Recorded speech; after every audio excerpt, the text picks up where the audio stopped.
जय भीम। जय भीम।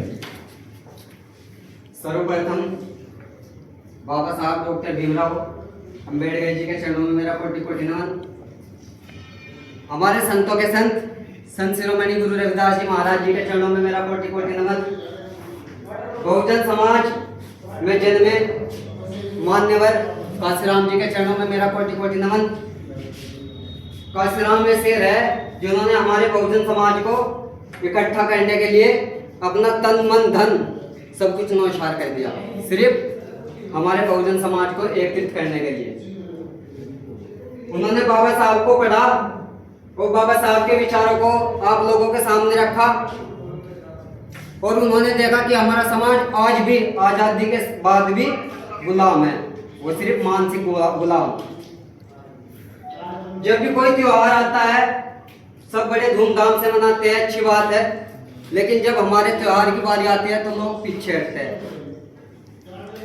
उन्हें पता ही नहीं हमारा त्योहार कौन सा है, क्या हम मनाए क्या नहीं मनाए। हमारे बाबा साहब की जयंती है, ये वो मसीहा है जिन्होंने अपना सब कुछ, अपने बीवी बच्चे माँ बाप तन मन धन सब कुछ न्यौछावर कर दिया सिर्फ हमारे लिए। लेकिन हम इन्हें याद ही नहीं करते। अगर हमारे पास पैसा आ जाए, कहीं से नौकरी पे चले जाए, कुछ भी है, सबसे पहले कहाँ प्रसाद चढ़ता है? साकुंभर। सबसे पहले साकुंभर प्रसाद चढ़ता है कि माता के आशीर्वाद से हम नौकरी पर लग गए, अच्छी बात है।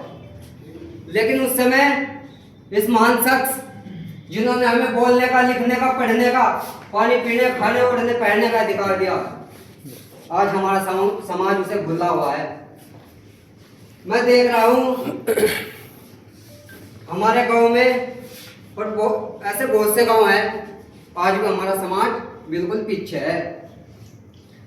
अभी होली का त्योहार गया, मैंने देखा लड़के पी के मस्त बिल्कुल टल्ली, और जब हमारे त्योहार की बारी आई आज 14 अप्रैल की, कोई कह रहा कि मेरे पास टाइम नहीं, गेहूं कट रहे, कोई कह रहा मुझे काम पर जाना, भाई मेरा टाइम नहीं लगने का। अच्छी बात है, काम करो, लेकिन अगर दो मिनट हम अपने मसीहा के लिए नहीं दे सकते तो कमाना बेकार है। उस कमाने को कमाना नहीं कहते जिसने अपने बीवी बच्चों तक कुर्बान कर दिया। उनकी नौकरी लगी थी, उन्होंने नौकरी छोड़ दी सिर्फ अपने समाज के लिए। 5 साल की उम्र में जब बाबा साहब 5 साल के थे, कॉलेज में गए, प्यास लगी, मास्टर ने कहा कि तुम्हें यहाँ पानी पीने का अधिकार नहीं है। जब उसने जबरदस्ती घड़े को छुआ तो मास्टर ने उन्हें जूते चप्पल से मारा और बाहर निकाल दिया। 5 साल का बच्चा क्या ही कर सकता था। वे घर गए रोते हुए, उन्होंने बोला कि मम्मी मैं स्कूल में नहीं जाऊंगा। उन्होंने पूछा बेटा क्या हुआ? कि मुझे वहां पानी पीने का भी अधिकार नहीं, मुझे पानी तक नहीं मिलेगा, मुझे बहुत प्यास लगी है। तो उन्होंने, जो हमारी माता भीमा बाई, उन्होंने समझाया और कहा कि बेटा पानी घर से लेके जाया करो, हम अछूत हैं। उन्होंने पूछा मम्मी अछूत क्या होता है? कि बेटा हमें इस दुनिया में जीने तक का अधिकार नहीं, हम पानी तो क्या ही पी सकते हैं, सांस लेने का अधिकार नहीं।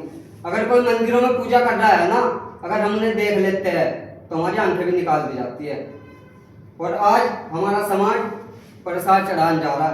अभी नवरात्रे चल रहे थे, एक हमारे समाज की लड़की थी, वो मंदिर में गई, उसे जूता चप्पल से मारा गया, उसका सिर फाड़ दिया गया कि तुम्हारा अधिकार मंदिर में आने का नहीं। तो भाई जी हमारा अधिकार मंदिर में जाने का नहीं, तो हम क्यों इनके लिए व्रत रखा है, क्यों उन्हें पूजे, क्यों मानना है? जो हमारे मसीहा को नहीं मानते हम उन्हें क्यों मानना भाई दूसरों को? सही बात। सर्वप्रथम अपने आप को देखो कि हमें क्या करना क्या नहीं करना। जो बाबा साहब और संत शिरोमणि गुरु रविदास जी को नहीं मानते, वो किसी को नहीं मान सकते भाई। तो खैर जब माता ने कहा कि तुम पानी घर से लेकर जा करो, तो बाबा साहब उस टाइम पर 5 साल के थे, उन्होंने कहा था कि माँ मैं इतनी पढ़ाई करूंगा कि सबसे पहले अपने समाज को पानी पिलाने का अधिकार दूंगा। उसने वो मुमकिन करके दिखाया।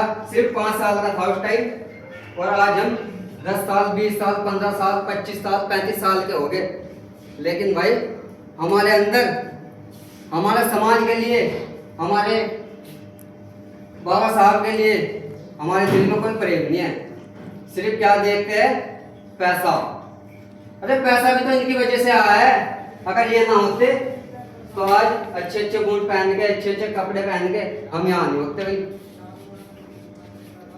आज अच्छे अच्छे रोजगार है, नौकरी है, अच्छी नौकरी है, किसने दिलाई? बाबा साहब ने। अगर बाबा साहब ना होते तो क्या पहाड़ों वाली हमें ये दिखा दिलाती? वह पहले भी तो थी, पहले भी तो थी मैं। पहले भी हमें उस मंदिर में भी जाने का अधिकार नहीं था। वो भी किसने दिलाया? हमारे बाबा साहब ने। बाबा साहब ने कहा कि यहाँ का हर नागरिक, हर जीव जंतु आजाद है। लेकिन आज भी हम गुलाम हैं सिर्फ मानसिकता के।